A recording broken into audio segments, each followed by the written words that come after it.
Russia is not some great public work democracy that wants to go one way or another. Russia is a small group of people at the top, dominated by Vladimir Putin and his intelligence organizations, that crushes Russia's opinion, that dominates, that bullies, threatens, imprisons, and murders its opponents. It's not a democracy. And under Putin, it's not a state that you can consider as a good actor to be brought back into the international community. And that's why nothing happened in January, because even with all of the goodwill that Donald Trump wanted to bring to Vladimir Putin, he and his people recognized you can't deal with this man. So the United States has not tried to destabilize Russia. Maybe we should have, but we didn't.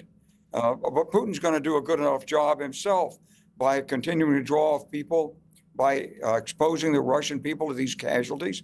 Already, St. Petersburg, Moscow, people know what this is about.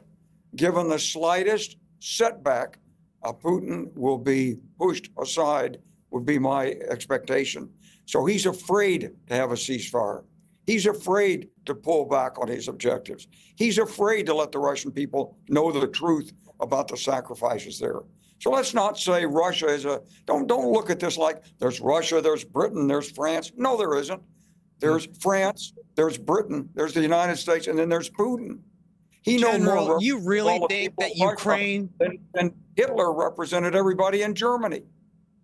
You really think that Ukraine, sir, can drive the Russian army out of Luhansk and Donetsk, Zaporozhye and Kherson, and even Crimea to retake every last inch like in the promises? By what magic wish is this supposed to take place? You know, Scott, I've been around the military for a long, long time.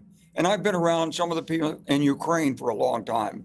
And I know that they know what the stakes are in this. They know what the risks are, and they're not about to give up. And when you have people who believe that fervently in what their future is, don't write them off, okay? And it's not in your place to be saying, oh, we don't think you can win. We know you want freedom. We know Putin's a bad guy, but we're going to give up on you. We're not going to give up on Ukraine if we can summon the will of the West.